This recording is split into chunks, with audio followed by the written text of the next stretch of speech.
Dale Earnhardt Jr. has joined us now, and Dale drives the number 88 Diet Mountain Dew National Guard Chevrolet for Hendrick Motorsports. Currently third in points. He's got one win on the season, and with 3 races to go, Dale, before the chase, certainly you would like to notch another victory, I'm sure. Yeah, we would. We'd love to get a victory this weekend. I love, this style of racing and short track racing in general, and look forward to coming to Bristol every trip, especially with the changes. Looking forward to seeing what kind of racetrack we got and what kind of things you can what kind of things the changes might bring about that you can use to your advantage or that might suit your driving style possibly. So just kind of ready to get in the car, ready to practice, ready to work a little bit today and see what kind of car we got, and look forward to a tough race tomorrow that hopefully will come out on top. Questions now. We'll start with Marty. Go ahead, Marty, and then we'll go to Mike. Work our way over here. Go ahead. Go ahead, Monty. Mine doesn't guess Gazette. I guess that, in a sense, nobody has an average upbringing because, obviously on the one hand, you had a very famous father. On the other hand, I don't think you were privileged. I think he put a lot of effort in keeping you whittled down to size, so to speak. But do you think it's more difficult? Is it more difficult to grow up in the public eye? I'm not talking about is it more difficult to grow up. I'm talking about is the process of maturity more difficult? Because, there are things that aren't normal and never will be. Yeah, definitely. I think in that certain situation, you can be slow to mature, and I definitely wasn't. I definitely haven't acted my age yet, so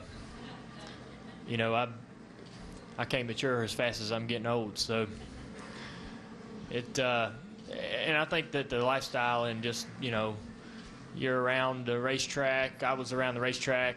Really didn't have a whole lot of adult supervision. Once we got here, I could kind of scoot out from under Daddy's wing and do whatever we wanted, run around the track and goof off and have fun, and spent years and years doing that. And so it definitely,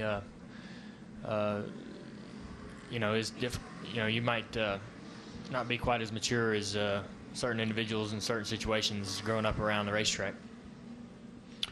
Let's go Viv, and we'll go over to Jim Noble, Lee, and Dustin. Viv Bernstein, New York Times. As a team owner, would you ever hire a driver who had failed a drug test? And do you think you would ever be able to sell that to a sponsor? Well, I think it'd be difficult to convince certain people, whether it be sponsors or just any individuals. Some people are always going to be skeptics when you have a failed drug test. But I believe in second chances, and if I felt a guy was talented and felt he could help my race team and can be competitive, I wouldn't have any problem with hiring him. If I felt like that, I would want to understand the rehabilitation process and want to feel good about his current state. But if I feel like he could help my team, I wouldn't have any problem hiring him. Over here to Jim Noble. Go ahead, Jim. Jim Noble, ESPN. You know Brad Keselowski better than most because he drove for you in the Nationwide Series. Is Brad a guy who likes to play mind games a little bit with some of the stuff he's had to say about Hendrick and the rear end suspensions lately? Is that effective in your mind? No, not really. I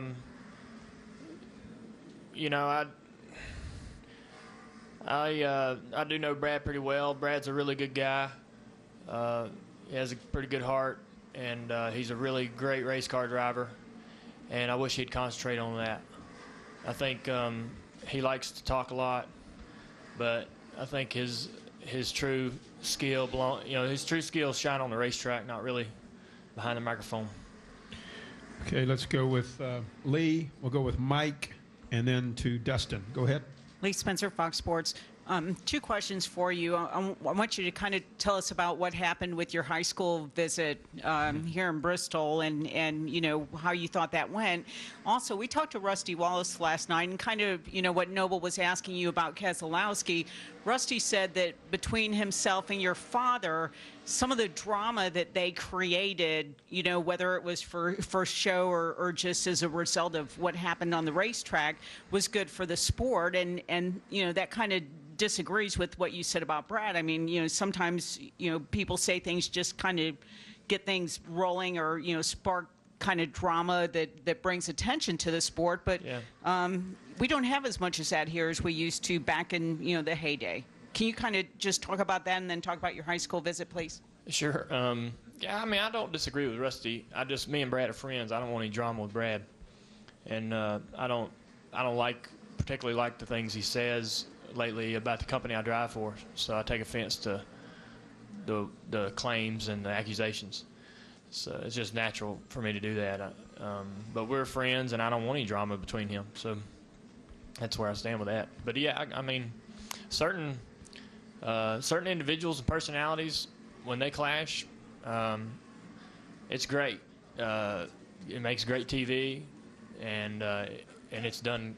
There's been a lot of great rivalries in this sport that have moved it along and taken it to certain levels. And I don't dislike that or disagree with it. As far as the high school visit, it went good. You know, it's pretty intimidating to get in front of 1,400 kids and trying to talk. Kids are the toughest critics in this world, and but it's a good experience for me. I hope it's a good experience for them, but I enjoy it. I enjoy. I don't really know a better opportunity to connect to that demographic than actually getting down there on the gym floor and talking to them myself. So I hope that we made some new fans and strengthened some relationship with some old fans. So I enjoyed it all the way around, though. I look forward to doing more of that in the future. Let's go with Mike over here from Richmond, Marty Smith, Claire B. Lang, and then Dustin. Hey, Dale. Quick question on just around the shop. Is it a different vibe? Is it more fun this year with the success you're having? And can you put your finger on 2 or 3 main reasons for the success you're enjoying right now? Well, I've said it before, and I'll say it again. Steve Letart's the main reason.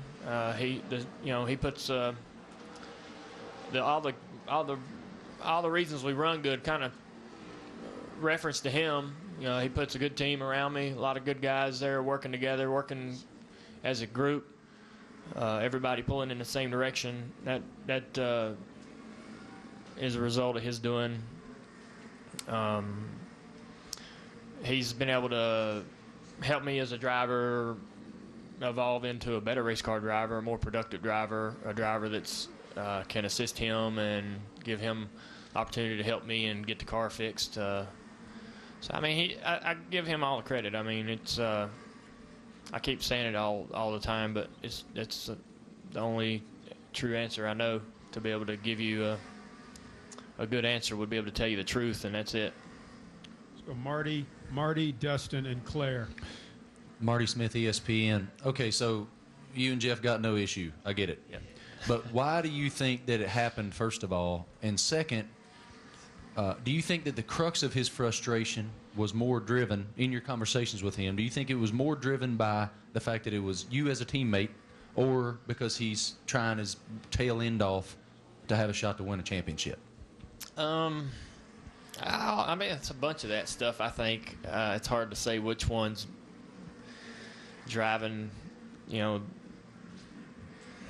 more. I hate to get in. I don't want to pretend that I know what's going on in anybody's head, much less Jeff's. But I think when I've raced with teammates for years, and there's times when there's a lot of guys on the racetrack, but every once in a while you're going to have to battle your teammate, and I've had to do that before. And sometimes you don't like the way that battle works out, or the way they might have raced, or whatever. And you got, it's hard at the moment. It's hard at the time to understand that they are out there working for their car, for their crew chief, for all the guys on their team, on their crew. When we used to have a really tough. I used to have a hard time when me and Michael would race on the restrictor plates because we always worked together, and it was sometimes it would come down to having to make a decision of going for the win or trying to help your teammate win. And there were times when I know Michael sacrificed races or wins to help me win. At least it felt that way. And there, I was put in the same situation a couple times to, on a late restart, whether I needed to push him or try to go for the win. And I would ask, my team would always tell me to go for the win. But I felt conflicted because of, what I felt Michael had done for me in the past. So, there's, and I know that through those experiences, first off, my team wants me to race hard. I got all them guys putting them cars together and going traveling, being away from families, all that stuff, to see me go as hard as I can go. And, you try to take care of people. I try not to put people in tough situations or compromising situations. I try not to wreck the field or cause accidents. But you got to go hard. You got a whole team wanting you to go hard. We wanted to try to win the race, and I was doing everything I could every lap, every restart to try to put myself in position to do that. And, sometimes you're going to be racing teammates in those situations, and sometimes you're not going to feel good about being on either end of it, So, I respect the hell out of Jeff. I know exactly what he's done for this sport, and I know what that means to this sport, and I know what it means to the company I drive for. I know he's got, seniority, and I totally get all that. And, I try to be an asset to his program as much as I can. And I know it doesn't look like it at times, but, when we're out on the racetrack, we got to run hard. And, I try not to, do anything foolish, but you got to go.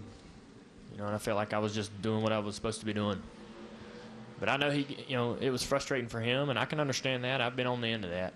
And I don't fault him for being upset if he thought I did something wrong or didn't like the way I raced him. I don't fault him for that at all because I've been in that situation too.